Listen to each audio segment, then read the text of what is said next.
gani sasa tunaingia kwenye sehemu yenyewe, kwa maana kwamba mambo ya kiufundi, mambo ya kimbinu, kuhakikisha kwamba tunafika tarehe 18 tukiwa na kikosi ambacho kimsingi tumekifanyia masahisho na marekebisho katika sehemu zote. Kikubwa baada ya mazoezi ya wiki hii sasa tunatarajia kupata atisi mchezo mmoja au miwili ya kirafiki kuelekea katika mechi yetu ambao zinatukabili mbele yetu, lakini kimsingi wachezaji wote wamewasili na hamna mchezaji hata wale walikuwa kwenye majeruhi, wote wamerudi na wote wako timamu. Unaona mtu kama Ateta, Samuel Antwi, Bakari wote wamerudi mazoezini na wako tayari. Unaona kama hivyo na trainer wenzao akina Mwaita.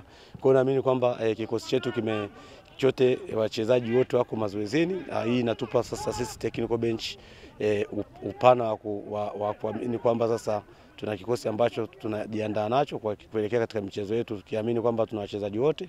Kwa hiyo ni sisi technical bench kuona ni mchezaji gani atakuwa bora katika mechi ambayo inayokuja, basi tuweze kuwa na nafasi kubwa ya kutoa katika nafasi ambayo tunaamini kwamba kila kitu kinawezekana, na kikubwa tutajiandaa katika michezo yetu ya nyumbani. Kwa hiyo tunahitaji kupata matokeo alama zote, hasa mchezo wa tarehe 18 na mchezo wa tarehe 22, kuhakikisha kwamba tunapata alama 6 na hatimaye kumaliza katika nafasi nzuri. Hatuko kwenye nafasi nzuri, tunajiandaa vizuri kuhakikisha kwamba tunamaliza katika nafasi nzuri ambazo kimsingi ndio malengo ya sisi technical bench, lakini vile vile wachezaji na viongozi kiujumla, lakini vile vile ni matarajio makubwa ya mashabiki kuhakikisha timu yao inamaliza katika nafasi nzuri. Programu ambayo nimeipata kutoka kwenye benchi la ufundi kabla ya mchezo wa tarehe 18 dhidi ya JKT, hapa katikati tutakuwa tuna michezo ya kirafiki. Dhidi ya timu gani, lini, wapi, kuna vitu ama taratibu zinakamilika kupitia kwa meneja wetu Ezekiel Ntibikea.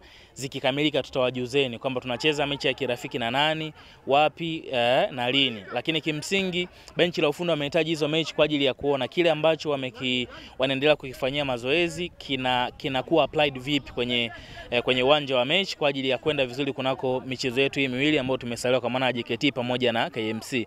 Morali ya wachezaji iko juu. Bahati nzuri kila mmoja hapa, kila mchezaji anajua mazingira tulionayo, nini kinatakiwa kufanyika kuhakikisha tunafikia malengo yetu ya taasisi. Kwa hiyo viongozi kwa level wanafanya kila kitu kuhakikisha kila kitu kinakuwa sawa sawa kwenye mazoezi, ili tukienda kwenye mechi basi mambo yawe sawa sawa. Niwaambie mashabiki na wapenzi wa klabu ya Pamba Jiji, management, technical staff na players, kila mmoja anapambana kuhakikisha hapa tulipo tunatoka kwenda kwenye hali nyingine. Wito wangu unaendelea kuwa ule kwamba hizi mechi mbili, nimekuwa nasema na naendelea kurudia kwamba hizi mechi mbili zilizosalia kunako ligi kuu Tanzania bara sio mechi za benchi la ufundi wala uongozi, ni mechi zetu sisi mashabiki. Tunatakiwa tupambane kuhakikisha thamani na nembo ya klabu ya Pamba Jiji tunaipambania ili kuweza kufikia mafanikio.